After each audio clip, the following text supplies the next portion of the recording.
What's going on, everyone? I'm just a typical, average American here today to react and learn about England's worst serial killer.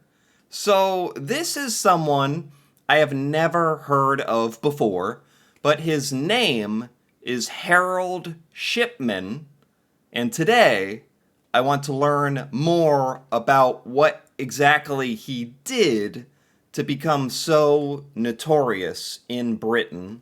So, let's take a look. He was such a nice man, a pillar of the community, said so many people who knew and trusted the man who became known as Dr. Death. Oh my god.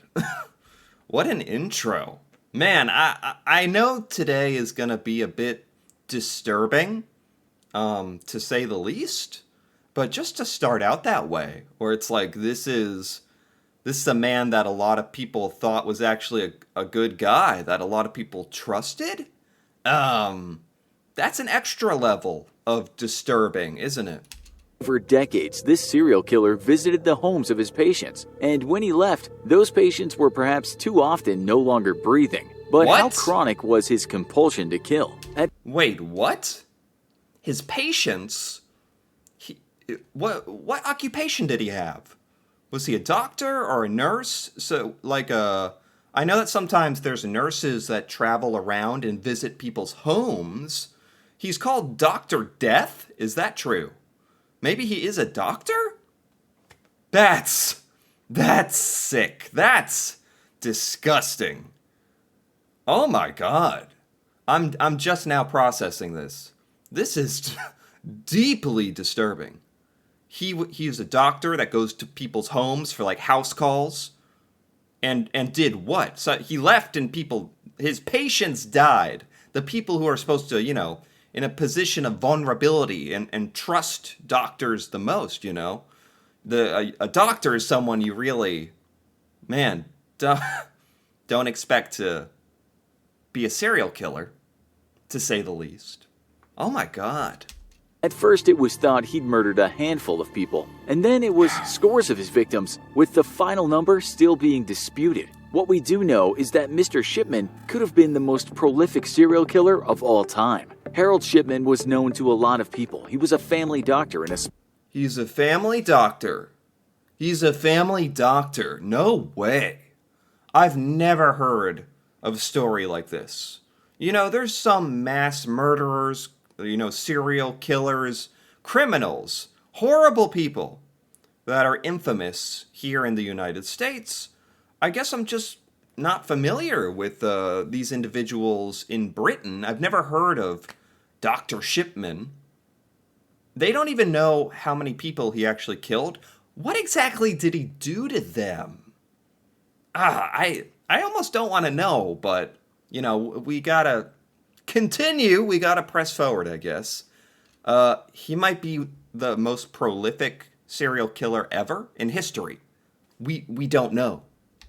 small community, an agent of help, and over 2 decades he became a man whose face most people recognized in the street. This bespectacled, tweed-wearing doctor that looked perhaps what you'd imagine a small-town British doctor to look like was indeed a pillar of the community. But to say he had a dark secret would be the understatement of the century, because Harold Shipman, aka the Angel of Death, wasn't just Britain's most prolific killer, but he's up there with the most murderous criminals the world has ever seen. He was What? born on the 14th of January.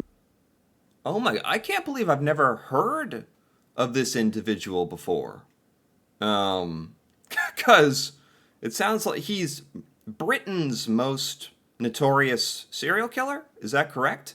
Yeah, I've never even heard of him before. I'm actually kind of surprised about this. In 1946, with the full name Harold Frederick Shipman. To his friends, patients, and colleagues, he was simply known as Fred or Freddy. As is almost always the case with the people we feature in this series of shows, if we want to try and understand how someone became a killer, we might look to traumas in childhood. What went wrong? For young Freddy, I guess it's like, I don't know, at the end of the day, there's no excuse for doing the things that he did. I'm still not exactly sure specifically what he did to people, but it's already bad enough just hearing this much of the story. Yeah, at the end of the day, it doesn't really matter their motivation or, what happened to them. Bad things happen to people all the time. People have bad upbringings, people have bad circumstances, and most people don't become mass serial killers, turns out. So, I don't know. I guess on the flip side, like, it is interesting kind of to learn about their childhood and what could have influenced them in kind of a sick, twisted way. That was the death of his mother when he was 17. His friends in interviews years later said that young Fred didn't talk much about his mother's fight with lung cancer and how he watched when the local doctor used to come around to his house and relieve her pain with morphine. But it's thought young Fred was a very devoted son. His mother had gone to great pains to make sure her working-class boy brought up on a council estate, that's like the projects for our American viewers, got into grammar school. Again, Okay. for American viewers, this is a school kids had to pass exams to get into, populated perhaps with few poor kids. But Oh, he was sort of in like a school that was kind of a nice school, kind of difficult to get into. He came from kind of a poor upbringing, but managed to get into this nice school. Shipman tried in earnest to please his mother, and his mother became very proud of her son. We might also add that some bios said she was domineering and overbearing, sometimes a recipe for disaster. It said she I don't know. It's like she was hard on him. She wanted Harold to study really hard. Like, does that explain? Is that enough childhood trauma to become a mass murderer? I don't like. Come on, I don't know. pushed him too hard, and in turn he became isolated from other kids. His mother would foster in him a sense of superiority, but this would become a lifelong problem for Shipman, who perhaps could never get his mother out of his head. Still perhaps trying to please his mother, and with her painful, long drawn-out death on his mind, Fred was determined to become a doctor. He would dedicate his life to other people's pain. But as we will see, his method of treatment we might perhaps say was overboard, a tad too total. Oh my god, this is sick. I'm still getting over the fact that he was a doctor. Well, is he still alive? Was he captured? Is he in prison? Maybe he's not alive anymore. I don't even know. I'm not even sure when this all happened, now that I think about it. I hope they go into some of these details, actually, but yeah, just to learn that he's a doctor and in this position of power and responsibility and killed all these people. That's so deeply disturbing to me. Shipman studied at Leeds University Medical School in the north of England and later took on internships in hospitals. He was on his way to becoming a doctor and a step closer to becoming a serial killer. During this time, though, even though it said he was a loner, he would meet his future wife. He was 19 and she was 17. Oh, he had a wife. Wow.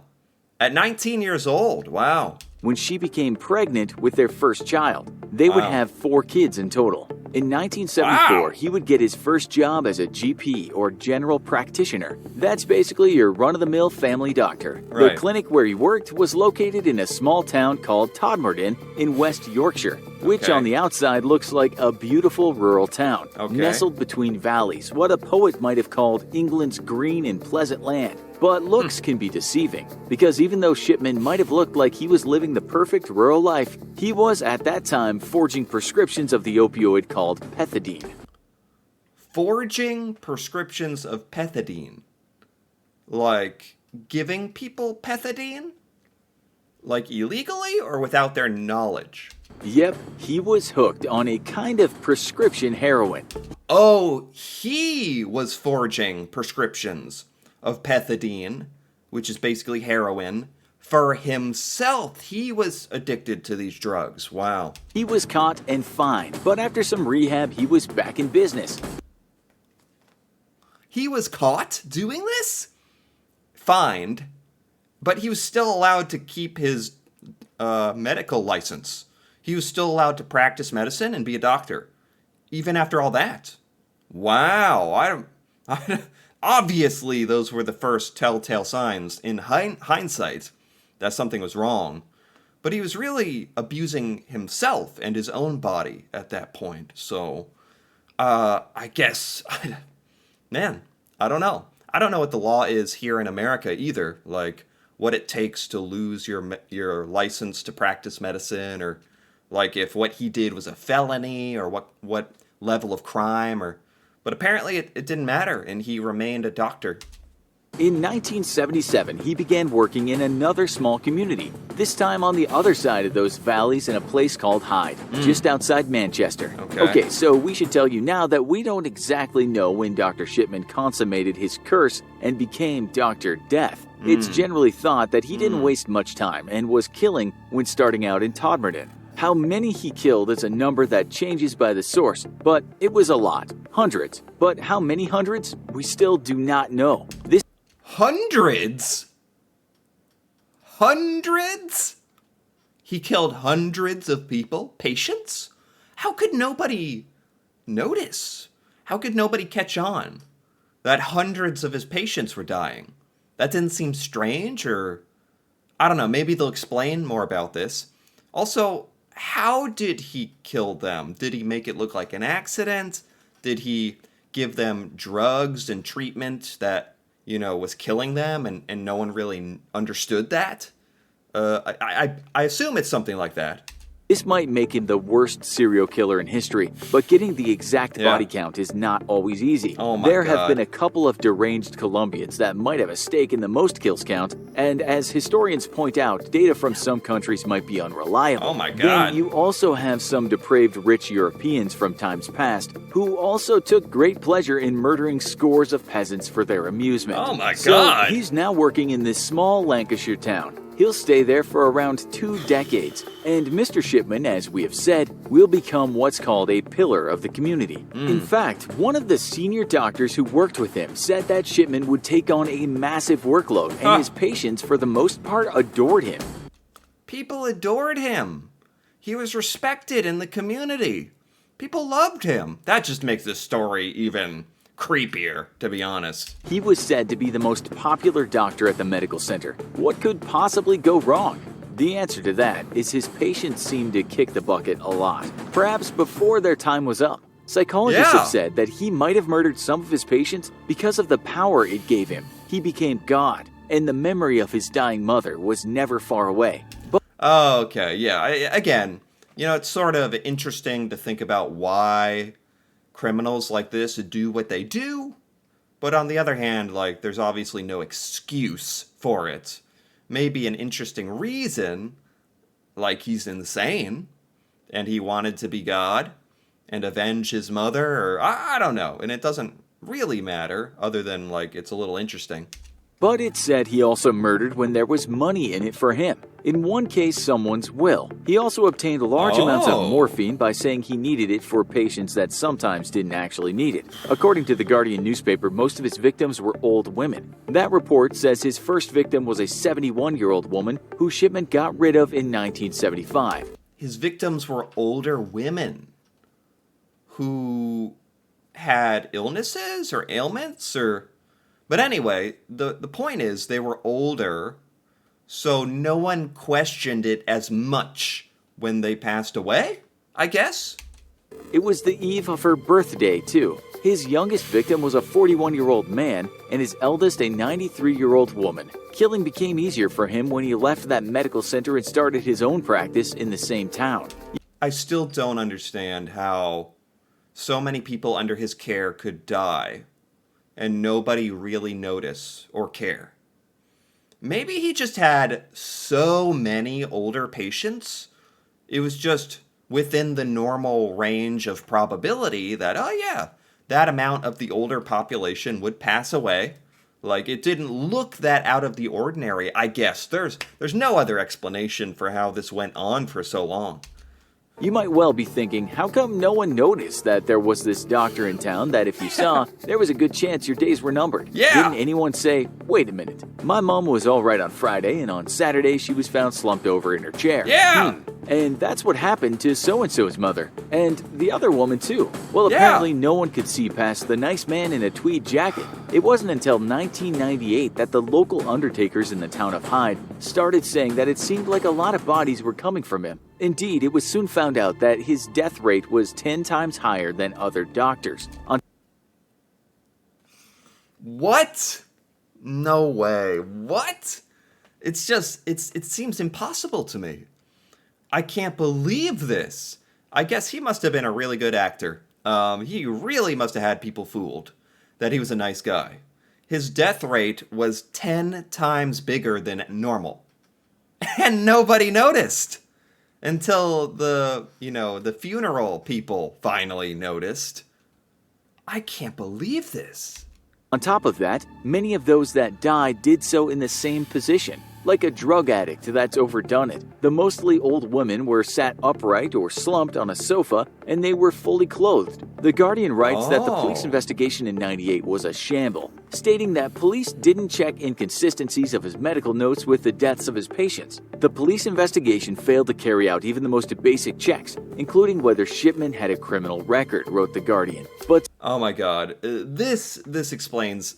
It seems like some of this was his ability to fool people and sort of the incompetence of the police investigation, and yeah, like a combination of those things. some members of the local community were onto him. Even a taxi driver came forward and said Shipman was killing off perfectly healthy individuals. Then, also in This taxi driver noticed. The taxi driver noticed. Somebody listened to the taxi driver. 1998, a former mayoress who had a bit of cash stashed away died in Shipman's care. She left most of this money to Shipman, but the daughter wasn't having any of that. What? She ordered the body be exhumed, and Shipman was subsequently charged with his first murder. Wow. He tried to take this lady's money, and then the lady's daughter was like, "Hey, no, that's where I draw the line. Dig her corpse up." It's funny. His end may have come just because someone wasn't willing to give up their inheritance, funny enough. And they dug her up and investigated her body and found she died of unnatural causes, it sounds like. That's really how he was caught, it sounds like. The coroner, of course, ruled that the woman had died of a morphine overdose. What followed you could perhaps call an exhumation suite. Lo and behold, the notes Shipman had written didn't match what had actually happened. Those bodies showed that morphine toxicity had turned off the life that had once been inside them. The notes... That's what I was wondering, how he actually killed people. Morphine overdose. Okay, wow, I didn't know that was possible. also showed that Shipman had often made up a bunch of ailments patients never had, and he'd done that often right before they died. It was also found out that in some cases he told the relatives of the deceased that before the old bean had passed, he'd called for an ambulance, but phone records showed that he lied about that. The delectable doctor was finally becoming Dr. Death. He told a lot of lies that people kind of went along with, but didn't keep records to back up any of these things. So when he was finally caught, it was sort of like an overwhelming amount of evidence showing that he was guilty. Police and people of the town just couldn't believe what had been happening right under their eyes. Oh my god. If you were in this town, or God forbid, you were one of his patients, how absolutely outrageous and terrifying would it be to learn about this? To learn about the truth of him, if you were one of the people who knew him. I can't even imagine. It turned out that in just an 18-month period, on one street alone, 6 of Shipman's patients had died in front of him after he'd gone around and done his house visit. Oh my It was God. also found out that in the space of 1 month, 8 of his female patients had died in mysterious circumstances. It said in court he was still possessed with that air of superiority his mother had helped create. He lied, changed his stories, was apparently arrogant and unhelpful. And Makes sense in a way, doesn't it? Even at the end, when he was absolutely caught red-handed, with a pile of witnesses and evidence, he still maintained his innocence and his superiority, and that makes sense. That goes along with someone who would do something like this. and denied everything, even though there was so much evidence. In fact, in one documentary, Shipman's former cellmate explains that he never admitted to the crimes. That cellmate had tried to hang himself at one point, and it was Shipman that revived him. He took lives, but leaving a dying man hanging in his cell was not his MO. Despite this act of kindness, investigators said he tried to belittle police and acted domineering in interviews. Really? He was treating this as some sort of game. He was really a psychopath, and really a terrible guy. So it's kind of incredible he had so many people fooled. with this nice doctor facade that he had going on. Competition, pitting what he considered to be his superior intellect, to those of the officers who were interviewing him. One of those investigators told the BBC, in 2000, he was convicted of 15 counts of murder and handed a life sentence. The town of Hyde was in shock, but the story would soon turn even more grim. Oh my god. He was convicted of 15 murders, but it could actually be hundreds. Oh my god. Well, they finally found him, caught him. Is he still in prison to this day? Or I wonder. A lot of people, of course, started wondering if their aunt, grand, uncle, or cousin had actually just passed away on the sofa in their sleep, or whether the now not-so-nice doctor had given them his most potent life-ending cocktail, the Shipman Sofa Special. An audit followed, which produced a 2,000-page report. It was revealed that over the 24 years Shipman had been taking care of people, 500 of those people had died. That report concluded that of those people he had killed 218. Today, it's still thought that at least 218 he killed. Unbelievable. What a shocking, just terrifying, disturbing story. Seriously. Not what I expected today, but I mean, it is the worst serial killer in British history, so I guess it had to be something like this. the number could be as high as 250. This is the number given in the sixth and final investigation and report. It was said that Shipman was addicted to killing, and his last victim would be himself. On the 13th of January 2004, he was found hanging in his cell. He'd used his bed sheets. The prison was criticized for allowing this to happen. He committed suicide. So he is dead at this point. Wow. I mean, he committed suicide. Was it over the guilt of what he had done, or was it, I don't know, he was just sick of living in prison for the rest of his life, or who knows, really? But an investigation ruled the suicide could not have been predicted or prevented. Shipman's wife and children always said they knew nothing about his dark side, but they, for the most part, avoided talking openly to the media. So, what do you think about this man? Does his high body count make him even more evil than a sadistic killer? Or My God, what do I think?